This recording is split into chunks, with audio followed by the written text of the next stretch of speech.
Hello everyone, Chris Profi, Musically Obsessed.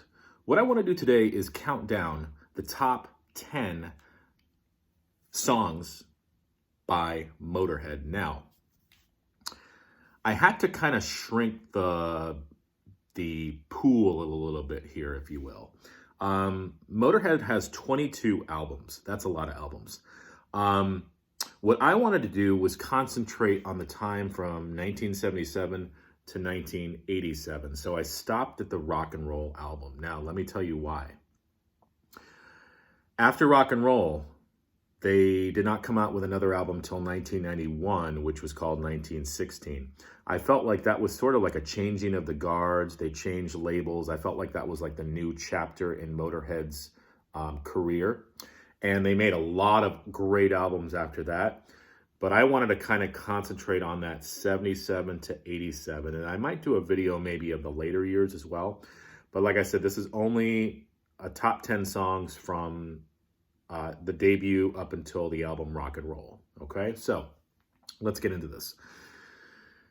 Number 10 is a song called Metropolis off of the album Overkill. It's slow, it's bluesy, it's brooding, it's crawling. I feel like it's just brings you into that Motörhead land, their vibe, and Lemmy's head. It's just a great song. I love to hear it live, but the studio version is great as well.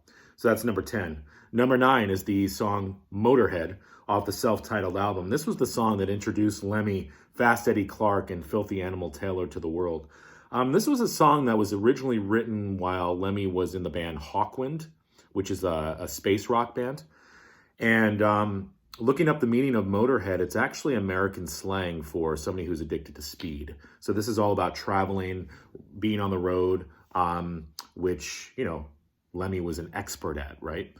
Excuse me. All right, so number 8, a song called Built for Speed off of Orgasmatron.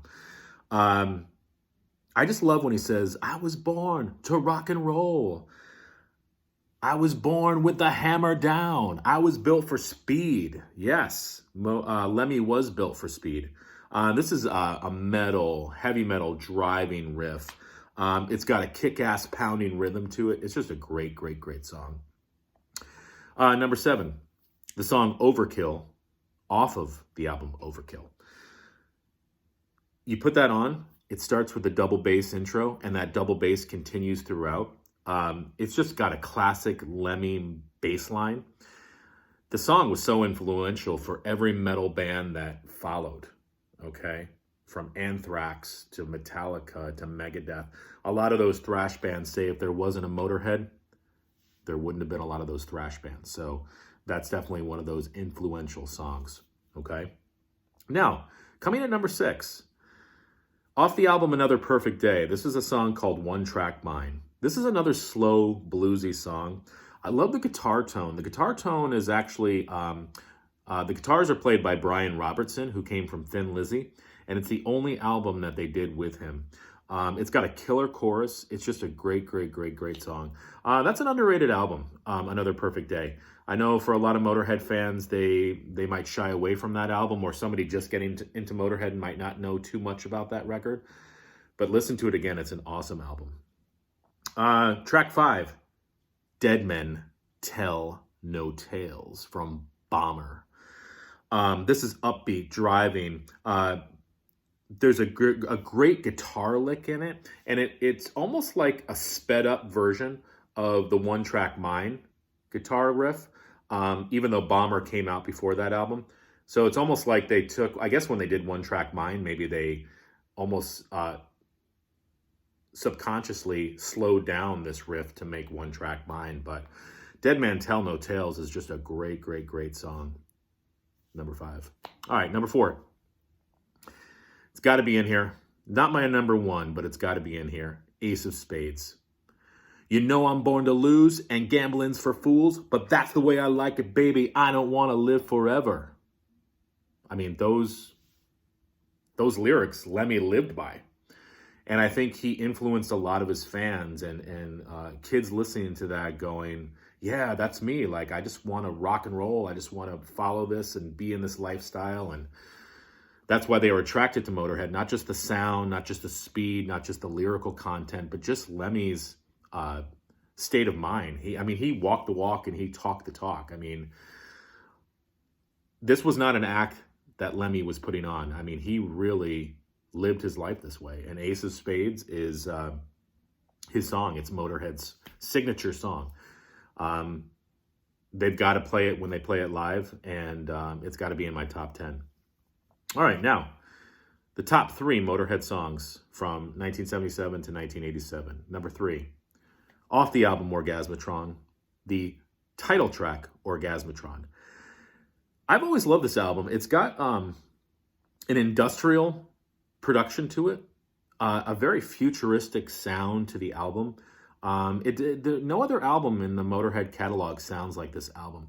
I had to look up Orgasmatron because I wasn't sure what the hell he was talking about in the song. The first verse, I guess he's talking about organized religion. The second verse, he's talking about politicians. And the third verse, he's talking about war. So 3 heavy topics, right?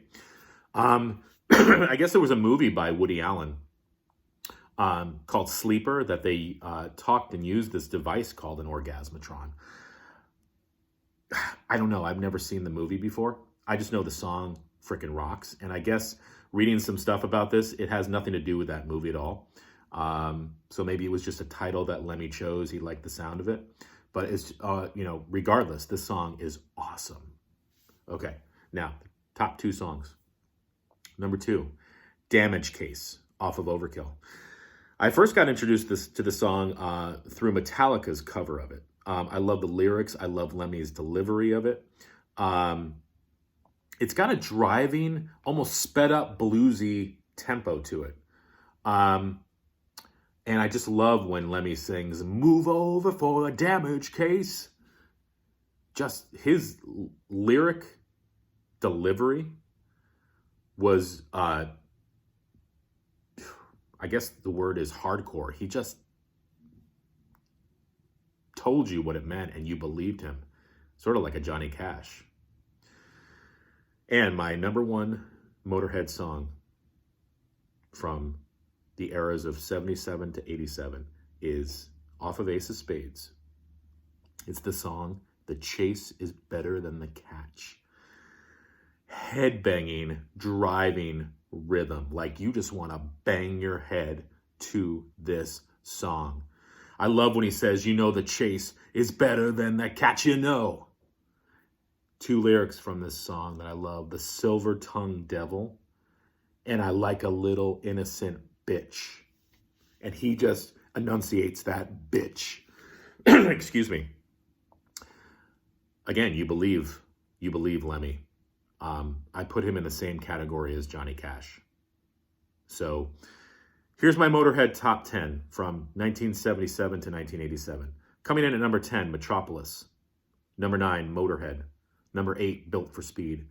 Number 7, Overkill. Number 6, One Track Mind. Number 5, Dead Men Tell No Tales. Number 4, Ace of Spades. Number 3, Orgasmatron. Number 2, Damage Case. And number 1, The Chase is Better Than the Catch. Now, I want to mention an honorable mention. I almost put this on the list. I love the song Please Don't Touch that he does with Girl School. It's a great, great, great, great, great song. I looked it up. I guess it comes from their 1980 album called Valentine's Day Massacre. It was an EP by a collaboration called Head Girl between Motorhead and Girl School. And it's actually a cover of a song by Johnny Kidd and the Pirates. I had no idea. The song came out in 1959, and you can definitely get that 50s vibe from it with a sing-along chorus. Lemmy does a great version of it. He's trading verses with Girl School. It's just a great, great, great, great, great song. That's definitely an honorable mention for me. So again, I stopped at 87. I realized in 1991, they came out with the album 1916, and they moved further, and they came out with many, many, many more great albums and many, many, many, many great songs. And maybe I'll do a top 10 of those later albums as well. But this was just the top 10 up until the album Rock and Roll. So let me know what you think. And I'd love to know your thoughts on Motorhead. Enjoy.